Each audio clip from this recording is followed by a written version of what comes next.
Assalamualaikum everyone. Greeting of peace to all of you brothers and sisters. So, yes guys, ginawa ko tong vlog na to kasi as you can see, bibihira na lang po tayo makapag-upload.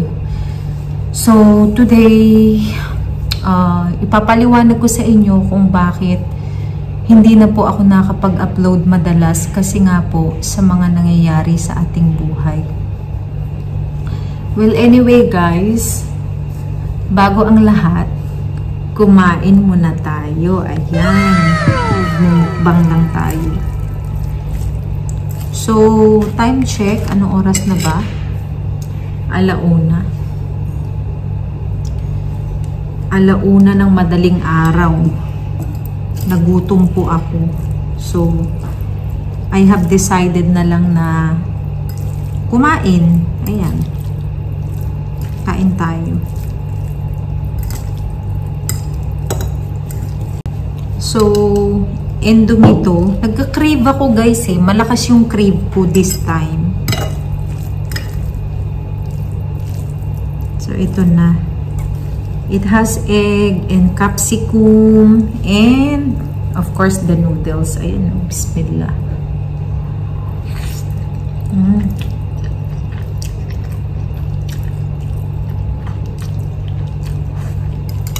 Baka may gulay. Hanapin ko lang kung meron pa ako doong cabbage. Dagdagan ko to. So, ayun guys. Nalagyan na natin ng ito. Ayan.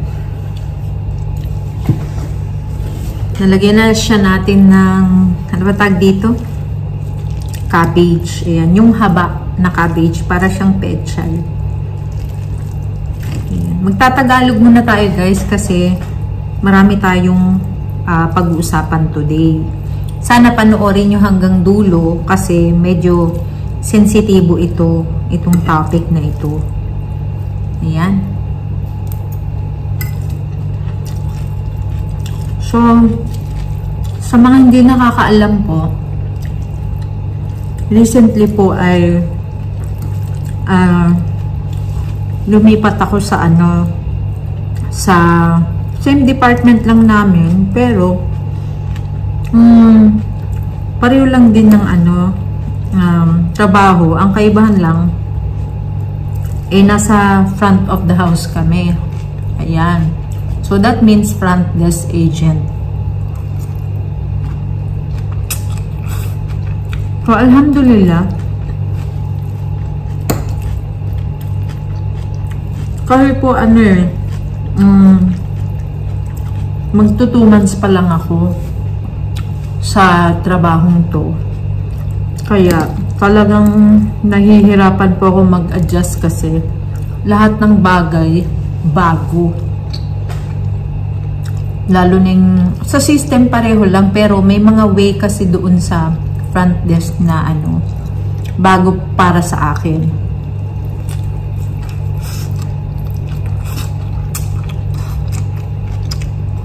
So, ayun. Hanggang ngayon po, pinapamiliarize ko pa.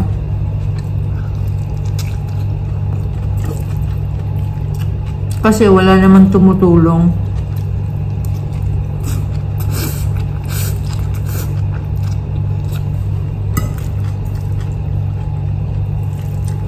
Hindi kasi palaging matutulungan ka lang kasama mo eh.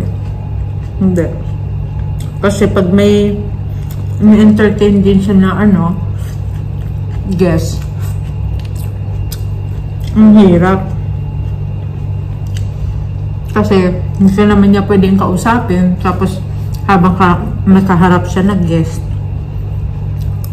So, tutok na tutok po talaga ako sa sa learning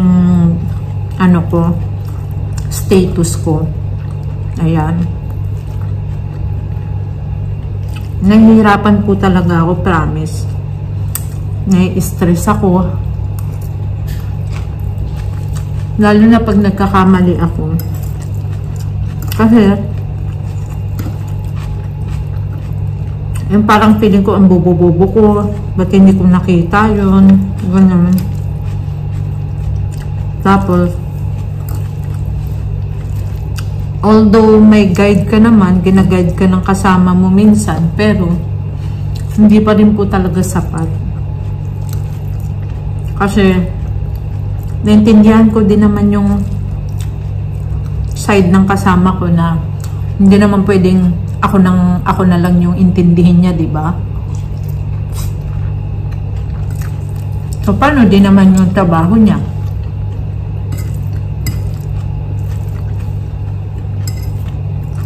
May mga time talaga na natutulala na lang ako.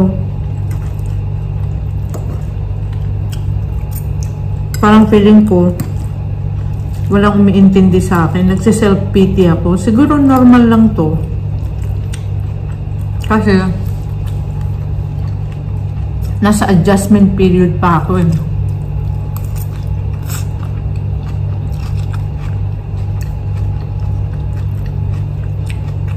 Ang hirap. Ang hirap po ng trabaho ko. Naisip ko, paano kung mag-work from home na lang ako, di ba? Kaso, madaling sabihin, mahirap namang gawin kasi pag nag-work from home ka, kailangan may portfolio ka. Hindi sapat yung mga nakikita natin sa social media na work from home. Kala mo madali. Hindi din. So, sa ngayon talagang sobrang stress po talaga ako. Kaya nga, napapabayaan ko na po yung channel ko. Iniisip ko kasi,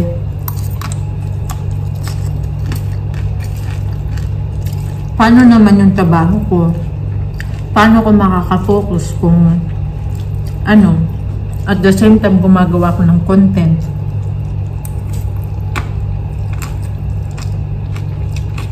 Well,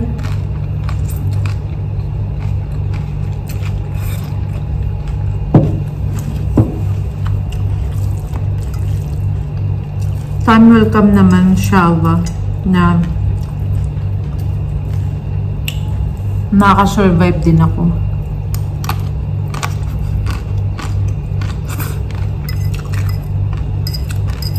Una kasi, hirap na hirap ako kasi yung system, sa mga nakakaalam ng opera system din, itong system na to, may mapindot ka lang, nagbabago na yung presyo ng kwarto. Alam mo yun, pag hindi ka maingat, kailangan may i-check ka dun, may lalagyan ka ng dot dun, isi-set up mo, may isi-set ka para hindi magbago yung presyo ng kwarto. Pag naman, may napindot ka sa ibang part, tapos may nag-pop up at inokay mo, hiyari. So, ang hirap po talaga para sa katulad ko kasi yun nga, hindi ako pamilyado sa hindi ako pamilyar sa system na to. Dati, yung nagche-check lang ako ng booking, ganun, naglalagay lang ng request, pero ngayon iba kasi may perang involved at syempre malaking pera siya. Hindi ko na i-mention kung magkano, pero napakalaking perang involved. Kaya pag hindi ka maingat, naku, mapapagalitan ka talaga. Tsaka, syempre, as a bago, ngayon, dati ko kasing department kabisado ko na lahat kahit nakapikit pa ako. Pero dyan, Hindi ko pwede ipikit-pikit ang mata ko. Kaya, yun po. Minsan, feel ko lang ha. Minsan na ano ko, na-hurt ako kasi feeling ko, dinidedma ako ng kasama ko sa ship. Siguro, naiinis na sa kakatanong ko. Pero minsan, parang wala nang naririnig. Habang, may mga kasama ka pang ayaw kang matuto. Which is, baka may dahilan. Pa, okay lang.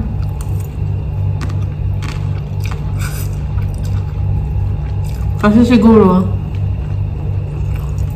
ganyan yung na-adapt nila dati. Pero sabi ko sa sarili ko,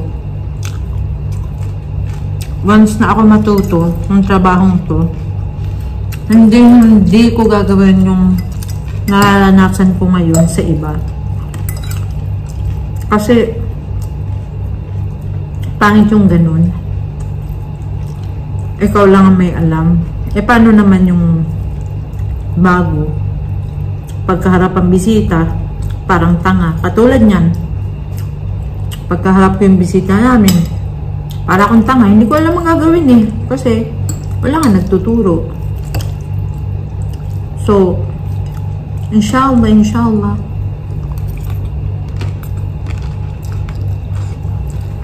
Sa dami ng aking mga mali at matututunan pa, inshallah magiging okay din ang lahat. Wala naman akong sinisisi sa nangyayari sa akin ngayon. Kasi alam ko naman na by process talaga ang learning. Kailangan mo munang magkamali at kailangan mo munang masaktan bago ka matuto. Kaya ang lagi ko lang ginagawa ngayon, nagdadasal na sana malampasan ko itong mga pagsubok na to. At naging okay din ang lahat sa akin kasi ang hirap guys. Lalo na ako single mama ko at marami akong pangarap sa anak ko. Although hindi naman ako dito forever, pero as long as nandito ako, gagawin ko yung part ko para magsilbi sa company ko. Kumbaga, kung ano yung care nila sa akin, ganun din yung care ko sa company ko, di ba? To be honest, hindi kami pinababayaan ng company namin.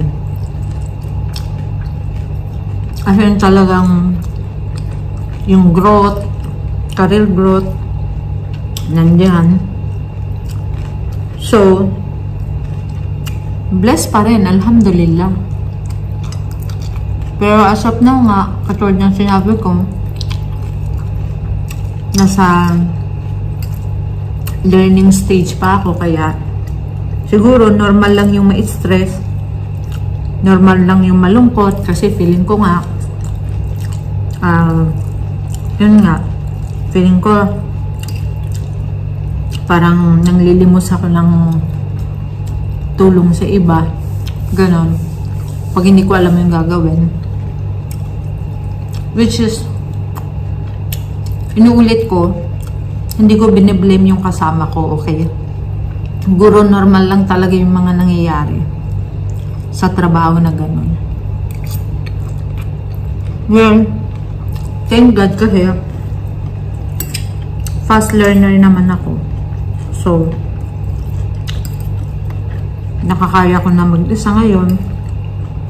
At syempre, may mga bagay pa rin talaga akong hindi alam. Napakarami. Kaya, hopefully, inshallah, slowly, matutunan ko na lahat para maging independent na ako.